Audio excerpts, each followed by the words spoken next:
The Howard home in the suburbs of St. Louis had never looked more festive. Colorful balloons decorated the front door, and tables with snow-white tablecloths stood on the lawn in front of the house. Rachel Howard adjusted the bouquet of yellow chrysanthemums in the center of the main table one last time and glanced around at the preparations. Everything was perfect, just as she had imagined this special day would be. Frederick came out of the house carrying a tray with champagne glasses. His usually calm face was glowing with happiness, and his eyes were twinkling mischievously. The 40-year-old man looked younger than his age, especially when he smiled as broadly as he did today. "Honey, are you sure you didn't forget anything?" he asked, placing the tray on the table. "Fred, that's the 5th time you've asked me that," Rachel laughed, adjusting her blue dress. "Everything's ready. Elijah is getting changed, and the guests will start arriving in half an hour." As if he had heard his name, 9-year-old Elijah West ran out of the house. He was a thin child with large, dark eyes and neatly trimmed hair. He was wearing a new white shirt and dark trousers. Rachel had gone out especially to buy this outfit yesterday morning. "Mom, Rachel, Dad, Fred, can I help?" the boy asked, running up to them. Rachel's heart melted with tenderness.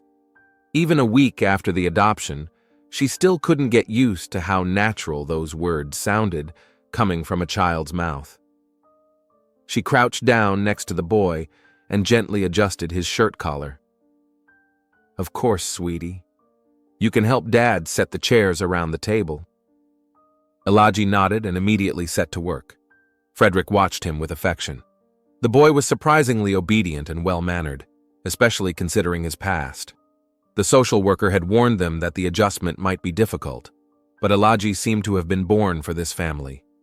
The first guests were the Clark family, their neighbors. Jennifer Clark brought homemade apple pie, and her husband Robert brought a bottle of good wine. They were followed by Rachel's colleagues from the insurance company, and then Frederick's friends. When Simon Bell's car pulled up, Frederick visibly perked up. His best friend always knew how to cheer everyone up, and today his presence was especially important. "Simon!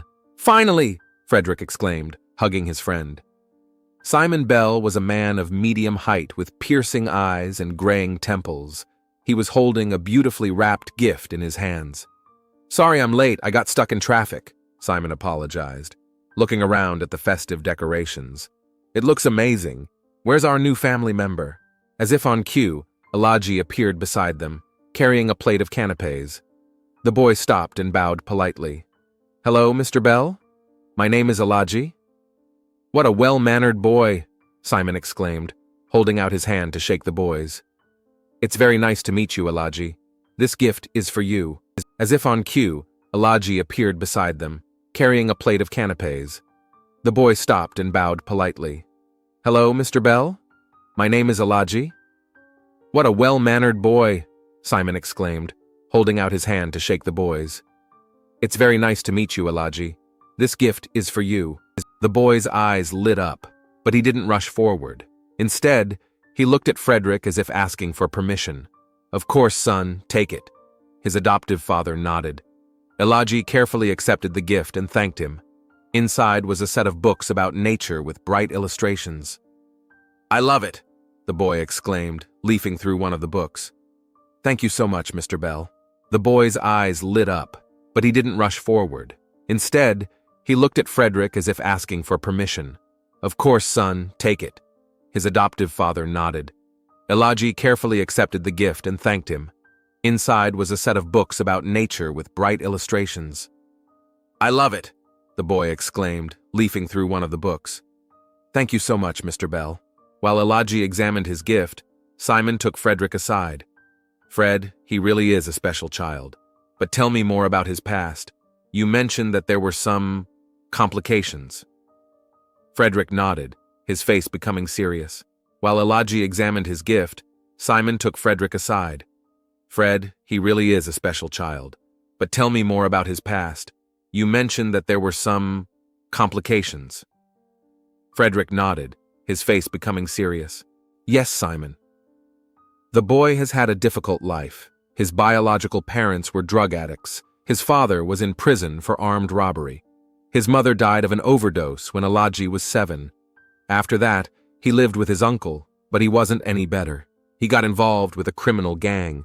Social services took the boy away almost a year ago. Yes, Simon.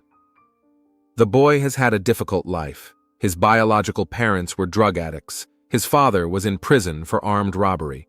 His mother died of an overdose when Elijah was 7. After that, he lived with his uncle, but he wasn't any better. He got involved with a criminal gang. Social services took the boy away almost a year ago. My God! Simon shook his head. How is he coping with all this? Surprisingly well, Frederick replied, looking at the boy, who was now helping Rachel serve drinks to the guests. The social worker said that Elijah is a very stable child. He never complained or acted up. Even in the orphanage, he was a model child. My God! Simon shook his head. How is he coping with all this? Surprisingly well, Frederick replied, looking at the boy, who was now helping Rachel serve drinks to the guests. The social worker said that Elijah is a very stable child. He never complained or acted up. Even in the orphanage, he was a model child. It's wonderful that you and Rachel gave him a chance at a normal life.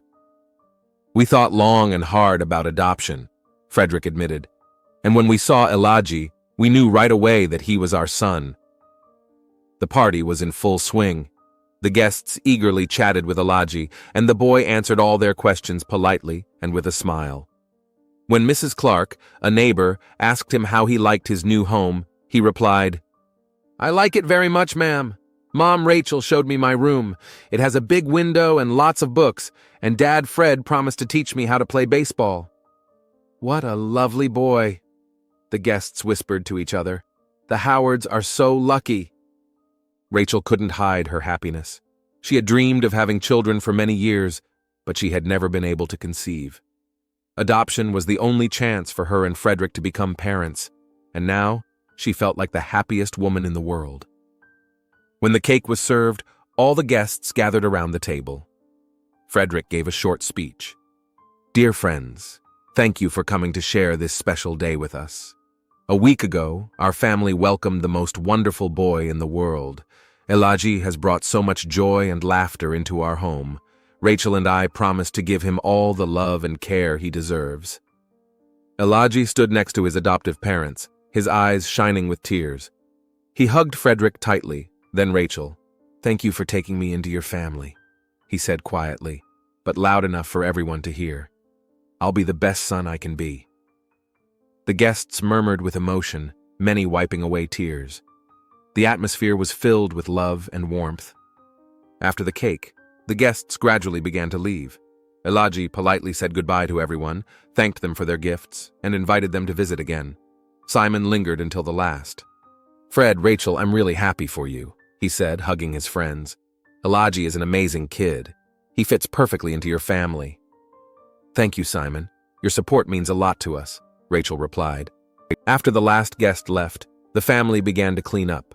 Elijah insisted on helping, and the three of them quickly tidied up the house. The boy carefully put all his gifts in a box and took them to his room. When everything was tidied up, Frederick lit the fireplace in the living room. Rachel made hot chocolate, and they all settled down on the sofa as a family. Elijah sat between his adoptive parents, snuggling up to Rachel. Did you enjoy the party? She asked, stroking the boy's head. I loved it, Elijah nodded. All the guests were so nice, and the gifts were wonderful.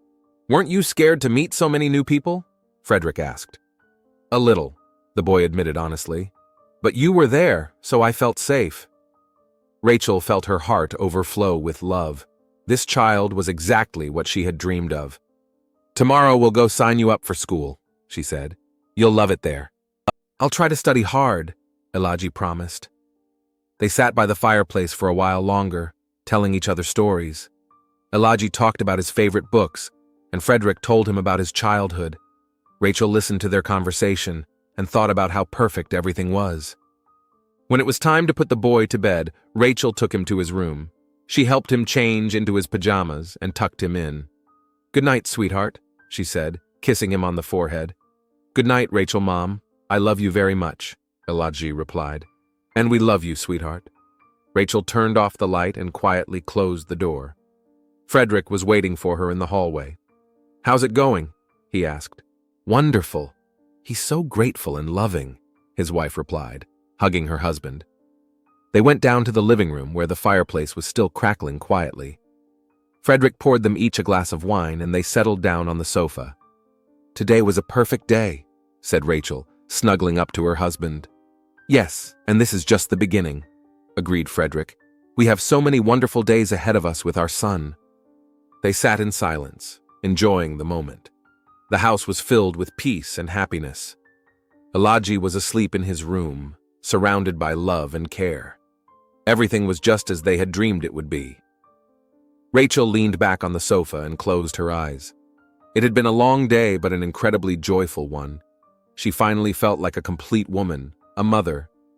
Frederick also looked peaceful and happy. You know what I'm thinking? He said, stroking his wife's hand. What? That we've created a real family. Elijah fits into our lives so naturally, it's as if he's always been with us. He really is a special child, Rachel agreed. After everything he's been through, to remain so kind and open, it's just a miracle. They sat by the fireplace for a while longer, planning tomorrow and sharing their impressions of the party. Gradually, fatigue took over, and they went to bed, carrying with them the warmth of this special day. Monday morning greeted the Howard family with bright sunshine and a slight chill in the air. Rachel was standing at the stove making breakfast when Elijah walked into the dining room wearing his new school uniform. His dark blue pants and white shirt fit him perfectly, and he was holding a neatly packed backpack in his hands. Good morning, Mom, Rachel. The boy greeted her as he approached the table. Good morning, sweetheart. How did you sleep? Rachel asked, placing a plate of pancakes in front of him. Very well, thank you, Elijah replied, sitting down at his place. Where's Dad, Fred? He left for work early this morning. He had an important meeting with clients, Rachel explained, pouring the boy a glass of orange juice. But he said not to worry about your first day at school. Elijah nodded and began to eat his breakfast. He ate neatly, without rushing, glancing at Rachel from time to time. She noticed that the boy was a little nervous, although he was trying not to show it. You know, Elijah, all children are nervous on their first day at a new school, she said, sitting down next to him.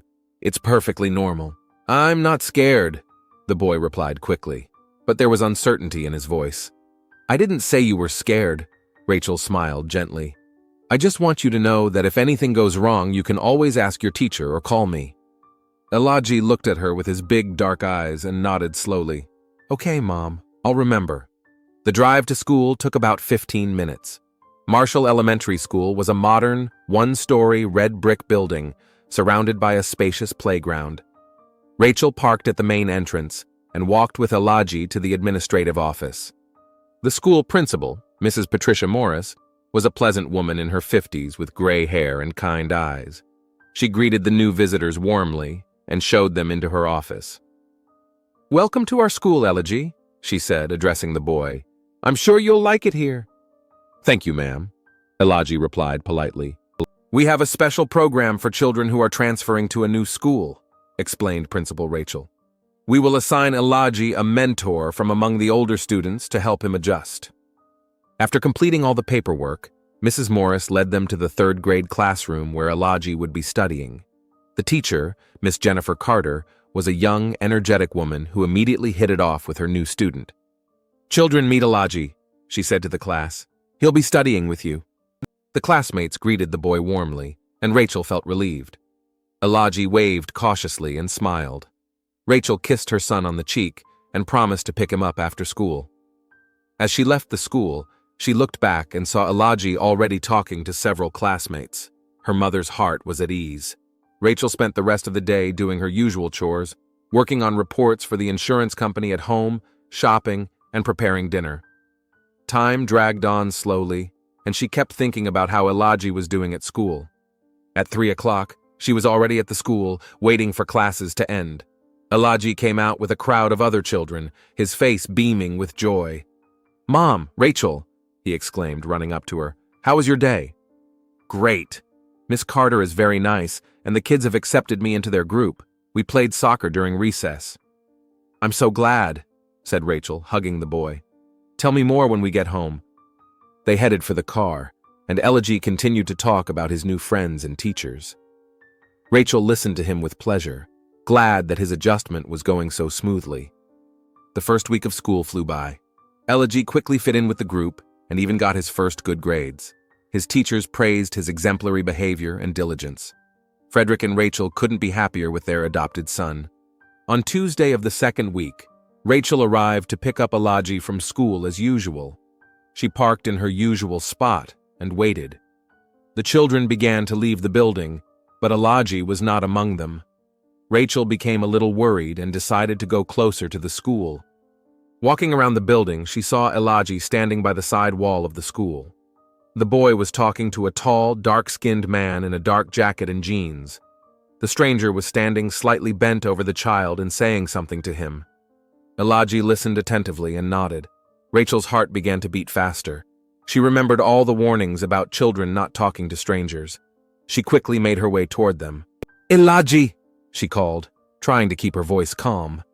The boy turned at her voice, and the stranger instantly straightened up. The man was about 35 years old, with short hair and alert eyes. Seeing Rachel approaching, he quickly moved away from the boy. "Excuse me," he muttered and hurried to an old sedan parked nearby. "Mommy, Rachel!" Elegy ran up to her with his usual smile. "Elegy, who was that?"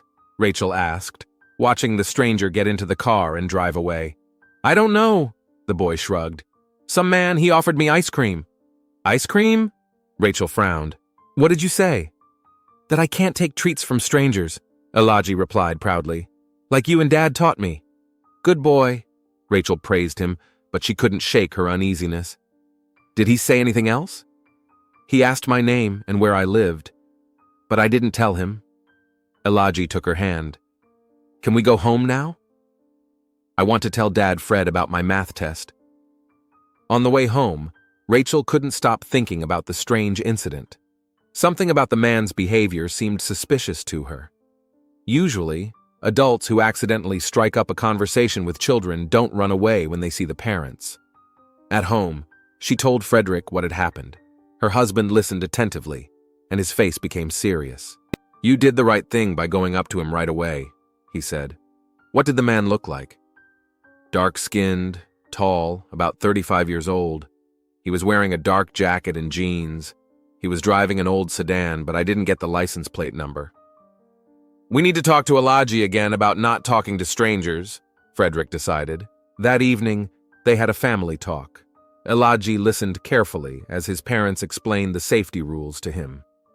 "Remember, son," Frederick said, "if a stranger approaches you, even if they seem nice, you need to walk away immediately and tell your teacher or us." "I understand, Dad Fred," the boy nodded seriously. "I won't talk to strangers anymore." "You didn't do anything wrong," Rachel added. "We're just concerned about your safety." The next day, Rachel arrived 10 minutes early to pick up Elegy and parked so she could see all the entrances and exits of the school. She didn't see the stranger, but she kept her eyes on the boy until he got into the car. "Everything okay?" Elegy asked, noticing her tension. "Yes, sweetheart. Everything's fine," Rachel replied, trying to smile. A few days passed, and the incident began to fade. Elegy continued to do well in school, and his adoptive parents were pleased with his progress. However, the peace was shattered on Thursday evening. Frederick was returning from work around 7 in the evening. After parking his car at home, he noticed a dark van parked across the street. The van was parked in such a way that it had a clear view of the Howard's house. Frederick thought it might be one of the workers repairing the neighboring house. The next day, as he was leaving for work in the morning, he saw the same van in the same place. Now it seemed strange to him. Frederick tried to see the license plate number, but the car was too far away. On Friday evening, the van was there again. Frederick decided to get closer, but as soon as he took a few steps toward the van, it started up and drove away. Now Frederick was sure they were being followed. On Saturday morning, he called Simon and told him about his suspicions. "Fred, that's really strange," his friend agreed, "especially after that incident with the stranger at the school." "I think so too," Frederick admitted. "Rachel is very upset, although she's trying not to show it." "What kind of van was it?" Simon asked. "Dark blue, old. I can't tell the model for sure, but it looks like it's about 10 or 15 years old. The windows are tinted, so you can't see anyone inside. Fred, I think you should call the police, Simon advised. Better to be safe than sorry. But what am I going to tell them? That some van has been parked on our street for 3 days in a row? Tell them about the incident at the school too. Maybe these events are connected. Frederick thought about it. Simon was right. There were too many coincidences. Okay, I'll talk to Rachel, and we'll decide what to do. On Saturday evening, while Elijah was playing in his room, Frederick told his wife about the van and his conversation with Simon. Maybe we're just being paranoid, Rachel asked uncertainly. Maybe, but it's better to be careful, Frederick replied, especially when it comes to our son's safety. You're right, Rachel agreed. Let's go to the police station on Monday. The family spent a quiet Sunday. They went to the park, where Frederick taught Elijah how to throw a baseball. The boy was thrilled with the game and quickly picked up the basics. Rachel sat on a bench and watched them, trying not to think about the disturbing events of the past few days. Look, Rachel, Elijah shouted when he managed to catch the ball. I can do it! Great, sweetie, Rachel encouraged him. On the way back, they stopped at an ice cream parlor. Elijah chose chocolate ice cream with nuts and told his parents about his school friends. Jerry invited me to his birthday party next week, he announced. Can I go? Of course you can, Frederick replied. We'll buy a present for Jerry. Thanks, Dad Fred! You're the best parents in the world! Rachel felt tears welling up in her eyes with emotion. Despite all her worries, she was happy. Elijah had truly become their son, and she was ready to protect him from any danger. That evening, after Elijah had gone to bed, Frederick went outside again to check if the van was still there. To his relief, the street was empty. Maybe he really was thinking too much about the worst. However, on his way home from work on Monday, Frederick noticed the familiar van again. This time it was parked a little further down the street, but still within sight of the house. Frederick decided that he couldn't put it off any longer.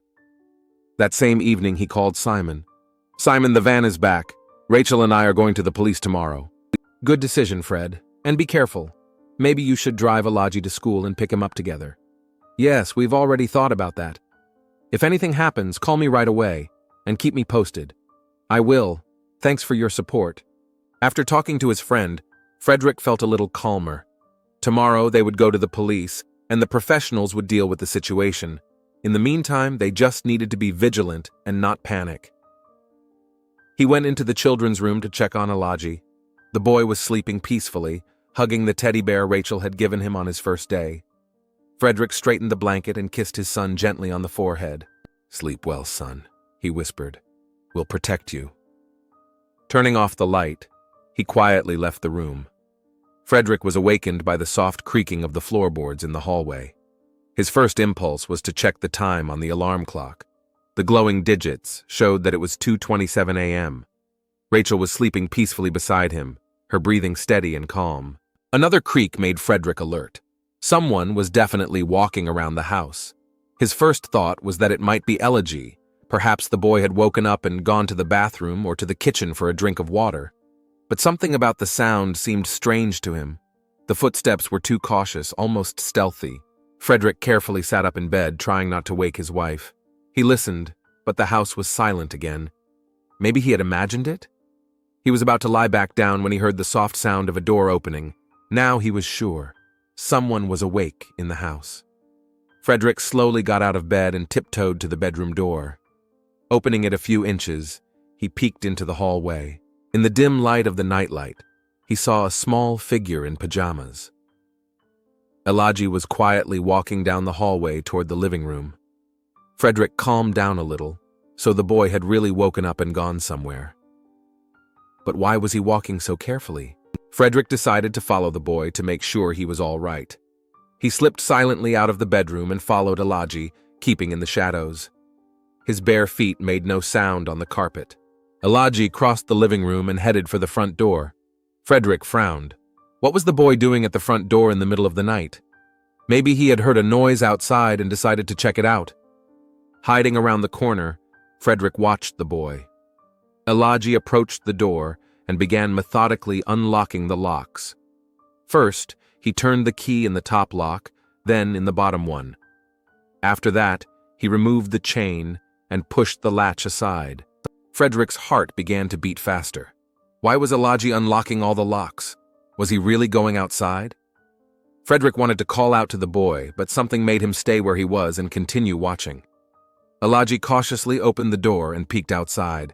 Then he opened the door wider and stepped aside. The silhouettes of 3 men appeared in the doorway. Frederick froze in horror. These were not random passers-by or neighbors. The men moved confidently and quietly as if they knew where they were going. One of them was definitely the tall, dark-skinned man Rachel had seen at the school. Elodie greeted them in a barely audible whisper. "Uncle Lorenzo, you're here." The tallest of the men, obviously Lorenzo, leaned toward the boy and patted him on the shoulder. "Good job, kid. You did everything right." Frederick couldn't believe what he was seeing. Elijah knew these people. He had opened the door for them on purpose. But how was this possible? The boy seemed so innocent, so grateful for his new home and family. Lorenzo Harris was a man of about 45, tall and muscular. His dark skin was covered with tattoos, and his eyes were cold and calculating. His 2 companions looked younger but no less dangerous. "Where do your new parents sleep?" Lorenzo asked quietly. "In the bedroom at the end of the hall," Elijah replied, pointing in the direction where Frederick was hiding. "Good. Marquis, go check if they're asleep. Dantel, search the living room. Look for anything valuable." Frederick realized he couldn't delay any longer. He had to warn Rachel and call the police. But when he tried to slip away quietly, a floorboard creaked under his foot. All 4 men turned toward him instantly. Lorenzo pulled a pistol from his belt. "Damn!" he cursed. One of them woke up.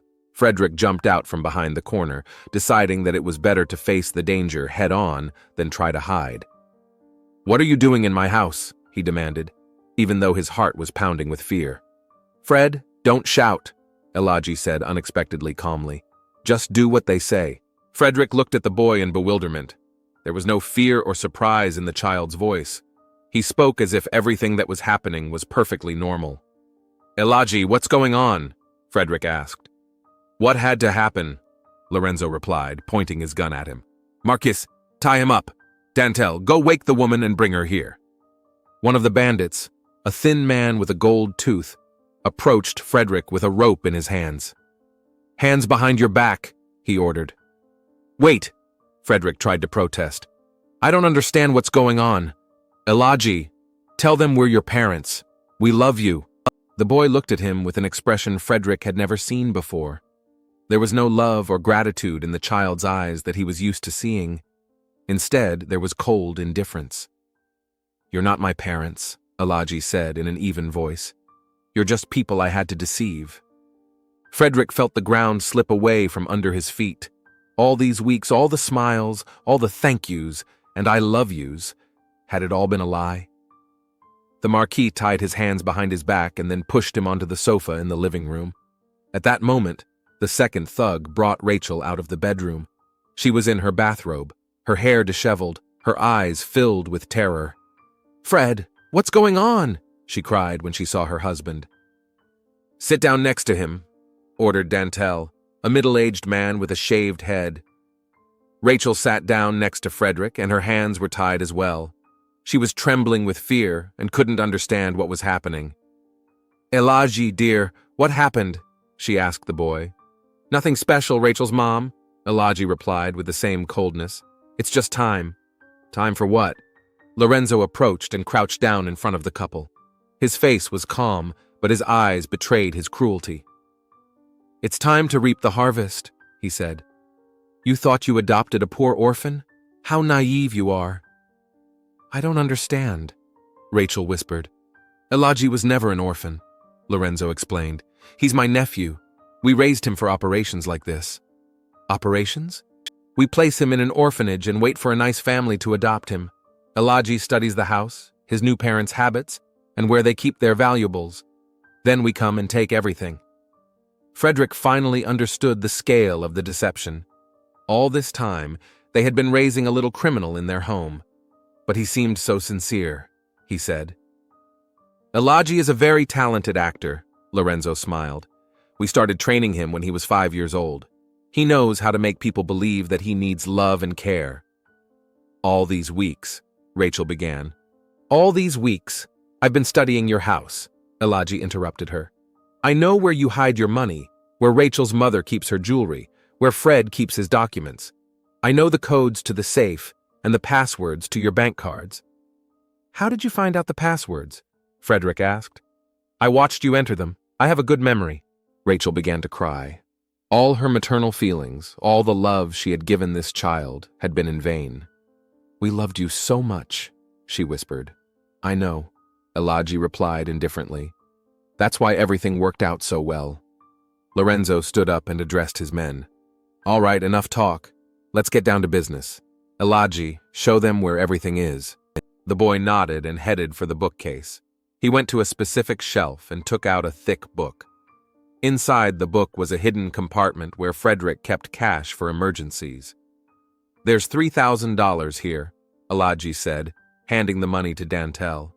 Then he led the gangsters to the bedroom, where he showed them where Rachel kept her jewelry. The jewels she had inherited from her grandmother were neatly arranged in a velvet box. And the safe? Lorenzo asked. In Fred's office, Elijah replied. The code is 1212, Rachel's mother's birthday. Frederick realized with horror that the boy really did know all their secrets. He had watched, memorized, and studied their lives with the cold calculation of a professional criminal. While the gang searched the house, Lorenzo stayed behind to guard the captives. He smoked a cigarette and glanced at them from time to time. You know what your mistake is? He said. You're too kind, too trusting. In this world, people like that are easy prey. We just wanted to help a child, Frederick said, and you did. You helped us make some good money. Half an hour later, the Marquis and Dantel returned with their loot. They brought a safe, a TV, a laptop, a tablet, and all the other valuables they could find. Not bad, Lorenzo said. Elijah, you did a good job. Thanks, Uncle Lorenzo, replied the boy. What now? Asked the Marquis, nodding toward the bound couple. Lorenzo thought for a moment. Frederick realized that their fate was being decided right now. They could recognize us, said the gang leader. And they know about Elijah. We can't take any chances. Wait, Frederick tried to object. We won't tell anyone. Just take everything and leave. You think I'm going to trust a man who will run to the police tomorrow? Lorenzo sneered. We won't go to the police, I promise. Promises are worthless. Lorenzo took out his gun and checked the bullets. Rachel realized they were going to kill them. Please, she begged. We won't tell anyone. We have money in other accounts. We can pay you more. How much? Lorenzo asked. $50,000. All our savings. Show me the codes. Rachel dictated the passwords to her bank accounts to him. Dantel immediately checked them on his tablet. She's not lying, he reported. There really is $52,000. Excellent, Lorenzo said. Transfer everything to our accounts. While Dantel worked on the bank transfers, Frederick and Rachel hoped that their lives could be bought. But Lorenzo had other ideas. It's a shame it turned out this way, he said, raising his gun. You were good people. Uncle Lorenzo, Elijah interjected. Can I say goodbye to them? Of course, kid. Elijah approached the bound couple and looked them in the eyes. Thank you for taking care of me, he said. I enjoyed playing your son. He stepped aside and Lorenzo raised his gun. 2 shots rang out almost simultaneously. Frederick and Rachel fell onto the sofa, their eyes closing forever. Elijah looked at the bodies without any remorse. For him, it was just a job he had done many times before. Let's get out of here, Lorenzo ordered. Elijah, go get changed. The boy nodded and ran to his room. A few minutes later, he returned in his usual clothes, carrying a small backpack. I'm ready, Uncle Lorenzo. What about the stuff? Asked the Marquis. We're loading everything into the van. The neighbors will find them tomorrow morning, but by then we'll be long gone. The gang quickly and methodically carried everything of value out of the house. The TV, computer equipment, jewelry, money, everything disappeared into the dark van. Elijah helped them as if it were the most normal thing in the world. Did we forget anything? Lorenzo asked. The paintings in the bedroom are still there, Elijah reminded him. We're loading everything into the van. The neighbors will find them tomorrow morning, but by then we'll be long gone. The gang quickly and methodically carried everything of value out of the house. The TV, computer equipment, jewelry, money, everything disappeared into the dark van. Elijah helped them as if it were the most normal thing in the world. "Did we forget anything?" Lorenzo asked. "The paintings in the bedroom are still there," Elijah reminded him. "Right. Dantel, take those too." An hour later, the house was completely ransacked. Lorenzo took one last look at the living room where Frederick and Rachel's bodies lay. "It's a shame we had to kill them," he said without much regret. "But that's the price of trust." "Uncle Lorenzo, can we go now?" Elijah asked.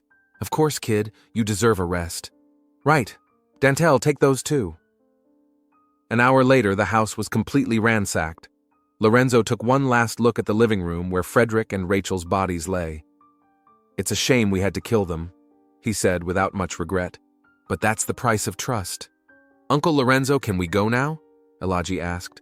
"Of course, kid. You deserve a rest." Elijah took one last look at the house that had been his home for 3 weeks. Here he had played the role of a loving son. Here he had been fed, clothed, and cared for. But it had all been a performance in which he had played the leading role. The van started and slowly drove away from the house. Not a single light was on in the windows. The neighbors slept, unaware of the tragedy that had occurred next door. Elijah took one last look at the house that had been his home for 3 weeks. Here he had played the role of a loving son. Here he had been fed, clothed, and cared for. But it had all been a performance in which he had played the leading role. The van started and slowly drove away from the house. Not a single light was on in the windows. The neighbors slept, unaware of the tragedy that had occurred next door. Elijah sat in the back seat between Marquise and Dantel. He took a book out of his backpack, one of the books Simon Bell had given him at the party. "What are you reading?" "A book about animals," replied the boy. "I got it at a party." "Interesting?" "Yes, it's about how animals hunt."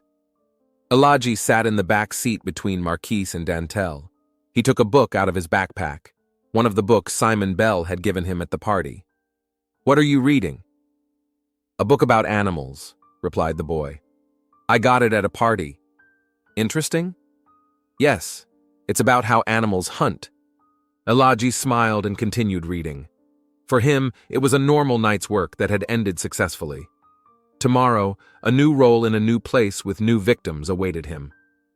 The van disappeared into the night, carrying away the gang and their little accomplice. The Howard house remained shrouded in deadly silence, keeping the secret of a terrible betrayal. Elijah smiled and continued reading. For him, it was a normal night's work that had ended successfully. Tomorrow, a new role in a new place with new victims awaited him. The van disappeared into the night, carrying away the gang and their little accomplice. The Howard house remained shrouded in deadly silence, keeping the secret of a terrible betrayal.